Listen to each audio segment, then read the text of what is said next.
Web classroom হতে তোমাদের সকলকে জানাই আসসালামু আলাইকুম। আশা করি তোমরা সবাই ভালো আছো। আজকে আমরা যেই অধ্যায়টা শিখতে যাচ্ছি সেই অধ্যায়টা হচ্ছে ফিজিক্স ফার্স্ট পেপার ৫ম অধ্যায়। ১ম লেকচার এটা।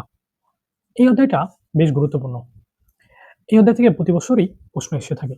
তাই এই অধ্যায়টা আমাদের ভালো করে বোঝার আছে। এই অধ্যায়ের ১ম যে টপিকটি আমাকে শিখতে হবে সেই টপিকটি হচ্ছে কাজ। এখন কাজটা আমরা ছোটবেলার সাথে একটু রিলেট করে পড়ার চেষ্টা করব। আমরা প্রতিটা টপিকই ছোটবেলার সাথে কানেক্ট করে পড়বো। দেখো, ছোটবেলায় আমাদের ঘটনাগুলো এরকম ছিল যে একটা এম ভরের বস্তু থাকতো। এই বস্তুটাকে যদি আমি এদিকে এফ বল দিতাম, বস্তুটি একটা সরণ ঘটতো। মানে বস্তুটি ধরো এখানে চলে যাচ্ছে। এক্ষেত্রে এই যে এতটুকু হচ্ছে সরণ, তাহলে বস্তুটি সরণ এতটুকু এতটুকু যদি সরণ হয় তাহলে আমরা সেক্ষেত্রে কাজ লিখতাম যে কাজ equals to W equals to F S. আচ্ছা, এটা লিখতাম। এই সূত্রটা আসলে এখান থেকে আসছে। কোথা থেকে? W equals to F S cos theta হতে। কিভাবে আসছে আমি একটু বোঝাই দিচ্ছি। এখান থেকে সূত্রটা আসছে। দেখো, এখানে কস থিটা মানটা কোনোভাবে যদি এখানে 0 হয় তাহলে দেখো তো কস 0 ডিগ্রি মান কত? অন। তাহলে W equals to F S হচ্ছে না? আসলে দেখো এই কেসটাই না তোমার কস 0 ডিগ্রি হচ্ছে, মানে থিটার মান কত আসছে? 0 ডিগ্রি। কিভাবে হচ্ছে দেখো, এদিকে বল দিচ্ছ, অর্থাৎ বলটা এইদিকে দিচ্ছ, তাই তো? এই যে বলটা এদিকে দিচ্ছ, সরণটা কোন দিকে ঘটছে? সরণটাও তো এদিকে ঘটছে। দেখো, তাহলে সরণটা এদিকে, এদিকে বল, এদিকে সরণ, তাহলে মধ্যবর্তী কোণ কত? 0। তাহলে এই সূত্রে তুমি 0 বসাও cos থিটার মান w equals to fs cos theta, তাই তো? ওকে, cos থিটার মান 0 বসাবো আমি, fs cos 0 ডিগ্রি। এখন দেখো cos 0 ডিগ্রি মান কত? অন। তাহলে w ইকুয়ালস টু fs। বুঝতে পেরেছো তোমরা? আশা করি বুঝতে পেরেছো। এখন দেখো, তাহলে আমাদের বুঝতে পেরেছি যে আমাদের ছোটবেলার সূত্রটা আসলে এইখান থেকে আসছে, তাই তো? এখন আমরা এই সূত্রে একটু বিস্তৃত রূপটা দেখব। ওকে, শুরু করি আমরা। দেখো, এই সূত্রটা কখন প্রয়োগ হবে? w equals to fs cos theta, তাই তো? fs cos theta. ওকে, এই সূত্রটা তখনই প্রয়োগ হবে যখন একটা থিটা কোণে বেঁকে যাবে। অর্থাৎ ঘটনাটা এইভাবে যদি ঘটে, দেখো এম ভরে একটা বস্তু আছে, বস্তুটাকে এইদিকে কি দিলে? বল দিলে, অর্থাৎ এফ বল এদিকে দিলে, বাট বস্তুটির সরণ ঘটলো, মানে এদিকে এস ঘটলো একটা থিটা কোণে। ওকে, এই যে থিটা কোণে একটা সরণ ঘটলো। এখন মনে রাখো, যার সাথে থিটা কোণ উৎপন্ন করছো, দেখো তো এখানে কার সাথে থিটা কোণ উৎপন্ন করছো? এফ এর সাথে কোন থিটা কোণ উৎপন্ন করছো। তাহলে মনে রাখবে, যার সাথে থিটা কোণ উৎপন্ন করবা তার সাথে cos থিটা দেবা, always F S cos theta. তাহলে ওকে, এখন দেখো, তাহলে এখানে w ইকুয়ালস টু কি হচ্ছে? এফ cos থিটা গুণন হচ্ছে এস। তাহলে এটাকে আমরা লিখতে পারি না যে এফ এস cos থিটা? ব্যাপারটা বুঝতে পেরেছো তোমরা কিভাবে আসলো এটা? এখন দেখো, এটাকে আমরা ভেক্টর রূপে লিখবো, কারণ আমাদের ভেক্টর রূপ অনেক সময় দরকার পড়ে। তাহলে দেখো ভেক্টর রূপ, ডাব্লিউ ডাব্লিউ কে রাখবো। দেখো এই যে এফ cos থিটা এইটুকু, দেখো এফ cos থিটাকে ভেক্টর রূপে লিখলে এফ ভেক্টর বোঝাচ্ছে, এটাকে দ্বারা এফ ভেক্টর বোঝাচ্ছে, আর এস মাঝখানে একটা ডট গুণন এটা, এবং এস এটাও একটা ভেক্টর রূপ হবে। তাহলে এই যে এটা হচ্ছে তোমার মানে কাজের ভেক্টর গুণ, মানে ভেক্টর রূপ। আশা করি তোমরা বুঝতে পেরেছো। এখন আমরা এই রিলেটেড মানে এই সূত্র দুটার ম্যাথ দেখবো। দুটা ম্যাথ দেখলে আমাদের আশা করি বেসিকটা ক্লিয়ার হয়ে যাবে আরো। আচ্ছা, আমি ম্যাথটা অন্য একটা স্লাইড নিয়ে করাচ্ছি এবং একটু আমি আপলোড দিয়ে নিই ম্যাথটা। একটু দাঁড়াও তোমরা।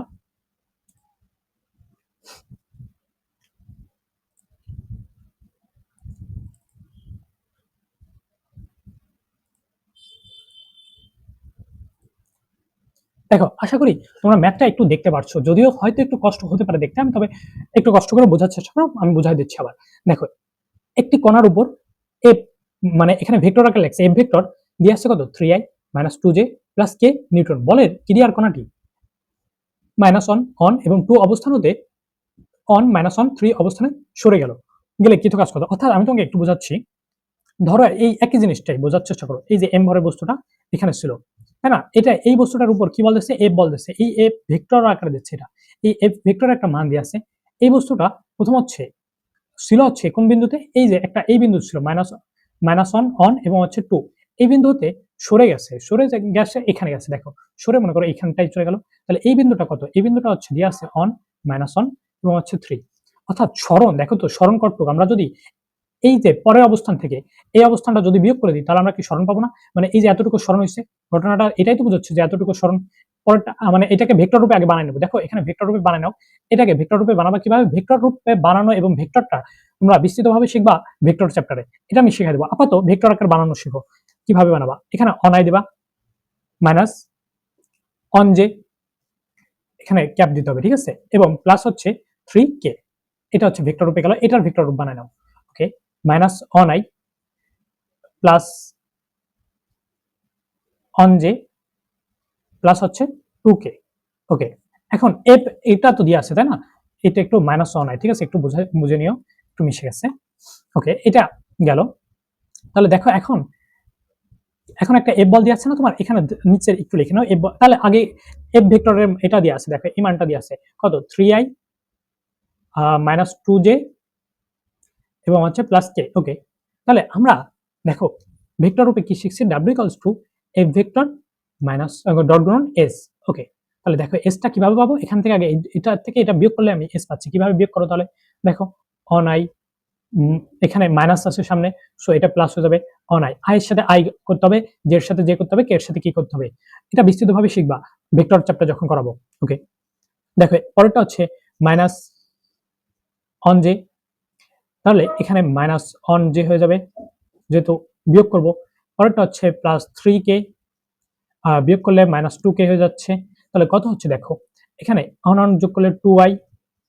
ওকে, এখানে মাইনাস 2j, এখানে প্লাস কে। ওকে, দেখো এখন তোমার দেখো এফ আর হচ্ছে এফ দিয়ে এফ পাইছো, আর এটা হচ্ছে তোমার হচ্ছে মনে করো এস ভেক্টর পেলে, তাই না, এস ভেক্টর পেলে। ওকে, দেখো এখন তাহলে এই দুটো ডট গুণ করতে হবে। তাহলে দেখো এফ ভেক্টরটা কত, আমি এখানে একটু লিখে নিই আবার।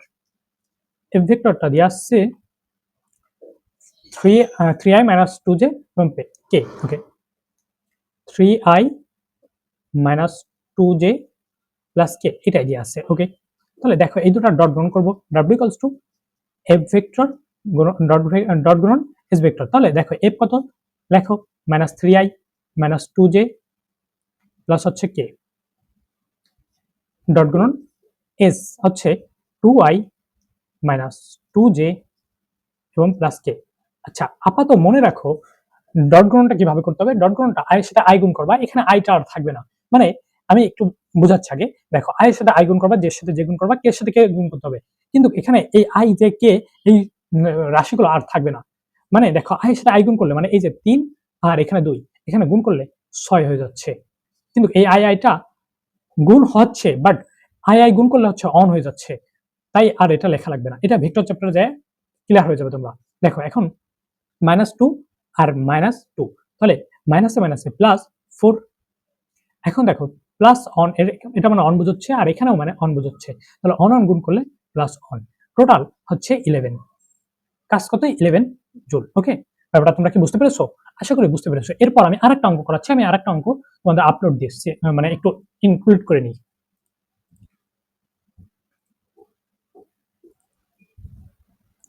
দেখো আমি আরেকটা কোশ্চেন ইনক্লুড করছি। দেখো এই কোশ্চেনটার মধ্যে মানে 3টা কোশ্চেন আছে, 3টা কোশ্চেন যদি আমরা করি তাহলে আশা করি আমাদের বেসিকটা, মানে যে সূত্রটা, যে দুটো সূত্র দেখছি এই দুটো সূত্র বেসিকটা ক্লিয়ার হয়ে যাবে অন্তত। দেখো এখানে কি বলছে, একটা বস্তু মানে এখানে আছে এম ভর বস্তু, এদিকে হচ্ছে আণবিক মানে এদিকে এক্স অক্ষ, একে একটা এফ বলে টানতেছে, এফ বলটা কত 25 নিউটন, আনুভঙ্গের সাথে কত ডিগ্রি কোণ করে, 37 ডিগ্রি কোণ করে, ব্যাপারটা বুঝছো, 37 ডিগ্রি কোণ করে ক্রিয়া করে। এখন 50 নিউটন এর একটি ঘর্ষণ বল গতিকে বাধা দেয়, মানে একটা ঘর্ষণ বল আছে, ঠিক আছে, মানে বিপরীত দিকে ঘর্ষণ বল অলওয়েজ কি করে, বিপরীত দিকে কাজ করে না, মানে প্রযুক্ত বলের বিপরীতে কাজ করে, অর্থাৎ ঘর্ষণ বল ধরো এদিকে কাজ করতেছে, সেটা কত 10 নিউটন। ওকে, ঘর্ষণ বল গতিকে বাধা দেয়, বাক্সটিকে বাক্সটিকে ডান দিকে 3 মিটার সরে গেল, অর্থাৎ মানে সরণ, এখানে যে কোনো একদিকে ধরো মনে করো একটা সরণ ঘটছে ডান দিকে, সরণ ঘটছে কত 3 মিটার সরে গেল, অর্থাৎ এখানে আমি একটু এস দ্বারা আলাদা করে বোঝাচ্ছি, 3 মিটার সরণ ঘটলো, ঠিক আছে। ওকে, এখন প্রথম প্রশ্ন দেখো 50 নিউটন দ্বারা কৃতকাজ হিসাব করো, অর্থাৎ ক নম্বর কোশ্চেনের উত্তর 50 নিউটন বল দ্বারা কৃতকাজ হিসাব করো, অর্থাৎ এফ দিয়ে আছে কত 50 নিউটন, এই 50 নিউটনের কারণেই তো সরণ ঘটছে 3 মিটার, তাই তো 3 মিটার, অর্থাৎ তাহলে এক্ষেত্রে ডাব্লিউ কত, দেখো তো এফ এস কস্টটা হবে না, কেন, কারণ এখানে একটা এই যে কোণটা মানে যে বলটা কত একটা ডিগ্রি কোণে টানতেছে, বলটা ডিগ্রি কোণে, তাহলে বলের সাথে করলাম থেটাটা, তাহলে দেখো এফ কস্টেটা, তাহলে এফ এফ কত 50, এস কত 3, কস্টেটা কত কচ 37 ডিগ্রি। আচ্ছা, এটা হিসাব করলে দাঁড়াও কত আছে আমি একটু জানাচ্ছি তোমাদেরকে, 119.8 জুল, অর্থাৎ 119.8 জুল। ওকে, এটা হচ্ছে ক নম্বর। এখন খ নম্বর দেখো কি বলছে, ঘর্ষণ বল দ্বারা কৃতকাজ হিসাব করো, অর্থাৎ ঘর্ষণ বল কত, দেখো তো ঘর্ষণ বল হচ্ছে আমার 10 নিউটন, তাই না, ঘর্ষণ বল দ্বারা কৃতকাজ হিসাব করতে বলছে। তাহলে দেখো এখানে ঘর্ষণ বলটা কিন্তু কোনো কোণ উৎপন্ন করে নাই, তাই না? মানে ঘর্ষণ বলটা একটা কোণে উৎপন্ন করে নাই, মানে আরো একটা অমসৃণ তলে থেকে টানতেছিল, সেই অমসৃণ তলে তো কোনো কোণ উৎপন্ন করে নাই ঘর্ষণ বলটা, তাই এখানে ঘর্ষণ বলের সাথে করলাম কষ্টটা হবে না। কেন হবে না বুঝতে পারছো আশা করি। দেখো এটা খ নম্বর কোশ্চেন। তাহলে ঘর্ষণ বলের মানে ঘর্ষণ বল দ্বারা কৃত কাজটা বোঝাতে চাইছে আমার কাছে। ডাব্লিউ ইকুয়ালস টু ঘর্ষণ বলকে সবসময় নেগেটিভ লিখতে হয়, এটা মাথায় রেখো। ছোট হাতের এফ দ্বারা প্রকাশ করে এবং হচ্ছে এস। দেখো এখানে -10, কারণ আর এস কত 3, অর্থাৎ এখানে -30 জুল কাজ করছে। এখানে আবার একটু বোঝাচ্ছি, এখানে কষ্টটা কেন আসলো না, কারণ আমার ঘর্ষণ বল তো কোনো একটা কোণে মানে কোণে কাজ করে নাই, তাই না? অমসৃণ তলে, কিন্তু আমার এই বলটা তো একটা কোণে কাজ করতেছিল, বস্তুটার উপরে একটা নির্দিষ্ট কোণ নিয়ে কাজ করতেছিল, তাই এই যে এই এটার সাথে এপিস কষ্টটা গেছিল, তাই এই যে 50 এর সাথে কস 37 কাজ করতেছিল, তাই 37 গেছিল। এটা একটু বুঝতে হবে। ওকে, পরের কোশ্চেন কি বলছে? পরবর্তী কোশ্চেন বলছে বাক্সের উপরে ক্রিয়াশীল সকল বলের দ্বারা কৃত নিট কাজ হিসাব করো। ওকে, দেখো এখন নিট কাজ বলতে কি বোঝাচ্ছে, নিট কাজ এবং নিট বল আমি একটু তোমাকে দুটাই একটু ক্লিয়ার করে দিই। দেখো নিট বল যদি বের করতে বলতো, এক্ষেত্রে হচ্ছে তোমার মানে প্রযুক্ত বল কত, এখানে প্রযুক্ত বল তোমার ওই যে 50 নিউটন, আর ঘর্ষণ বল কত ছিল -10 নিউটন। ঠিক আছে, এই দুটা যদি যোগ করে মানে কি এই ঘর্ষণ বলটা মানে বলতে গেলে বিয়োগ করতে হবে, তখন আর এই মাইনাসই থাকবে, মাইনাস আকারে লেখা লাগবে না, মাইনাস অটো হয়ে যাবে, মানে বিয়োগ করা বোঝাচ্ছে। ঠিক আছে, ঘর্ষণ বল যদি বিয়োগ করে দাও তাহলে হচ্ছে নিট বল পেতে। এখন তোমাকে জিজ্ঞেস করছেন নিট কি কাজ কত, তাই তো? নিট কাজ এখন কি, তাহলে নিট কাজ হচ্ছে প্রযুক্ত কাজ এখানে যেটা প্রযুক্ত বল দ্বারা কাজ হয়েছে সেটা হচ্ছে তোমার প্রযুক্ত বল দ্বারা যে কাজটা হয়েছে সেটা হচ্ছে প্রযুক্ত কাজ, আর ঘর্ষণ বল দ্বারা যে কাজটা হয়েছে সেটা হচ্ছে তোমার ঘর্ষণ দ্বারা কৃত কাজ। ঠিক আছে, ওকে। এখানে কিন্তু তোমার তো নিট বল বের করতে বলছে, সো নিট বলটা কিভাবে বের করবো? নিট বল মনে করো নিট কাজ বের করতে বলছে। নিট কাজ দেখো, তাহলে আমরা এই দুটো যোগ করে দেবো, কারণ আমরা ঘর্ষণ বলটা মাইনাস আকারে লিখছি, তাই এখানে যোগ করে দিতে হবে। আর যদি এখানে ঘর্ষণ বল আলাদা করে উল্লেখ করতাম, মানে সাপোজ ধরো এভাবে যদি লিখতাম ঘর্ষণ বল ঘর্ষণ দ্বারা কৃত কাজ, ঘর্ষণ বল দ্বারা কৃত কাজ, তাহলে W2 সমান হচ্ছে 30 জুল, এটাকে এভাবেও লিখতে পারতাম, তাই না? মানে এই জিনিসটাকে আমরা এইভাবে লিখতে পারতাম, আমি আলাদা করে একটু দেখালাম, মানে একই কথা। যদি মাইনাস আকারে লেখো তাহলে এই নিট কাজ বের করতে গেলে যোগ করতে হবে দুটা, আর যদি ঘর্ষণ বল দ্বারা যদি প্লাস আকারে লেখো তাহলে বিয়োগ করতে হবে, এটা একটু মাথায় রেখো। ওকে, দেখো এখন নিট কাজ, তাহলে আমি এটাকে W ড্যাশ দ্বারা প্রকাশ করলাম, সো W1 প্লাস হচ্ছে W2, তাহলে W1 119.8, এখানে প্লাস আছে দিলাম, বাট এই দেখো -30 জুল, তাই তো? ওকে, এটা বিয়োগ যদি করি কত অ্যান্সার আসে একটু আমি দেখি। দেখো এটা আসে 89.8 জুল। ঠিক আছে, আর যদি আমরা প্লাস আকারে লিখতাম, মনে করো এইটা ধরে লিখতাম যে ঘর্ষণ বল যদি মানে W2টা যদি আমরা প্লাস আকারে লিখতাম, সেক্ষেত্রে আমরা কি করতাম একটু আমি এইটুকু একটু দেখা দিই, একটা বিকল্প নিয়ম মানে স্টার মার্ক দ্বারা বুঝালাম। দেখো এইটাও ড্যাশ দ্বারা লিখলাম, বাট এক্ষেত্রে W1 মাইনাস W2 করতাম, মানে এই যে তোমার 119.8, তখন হচ্ছে W2টা বিয়োগ হতো 30 জুল আকারে। একই জিনিস, বাট তুমি যেভাবে লেখো না কেন তোমার হচ্ছে নিট বল বের করতে গেলে এক কথাই মনে রাখবে, তোমার হচ্ছে বিয়োগ করতে হবে। আশা করি তোমরা সবই বুঝতে পারছো। আজকের ক্লাসটা এই পর্যন্তই।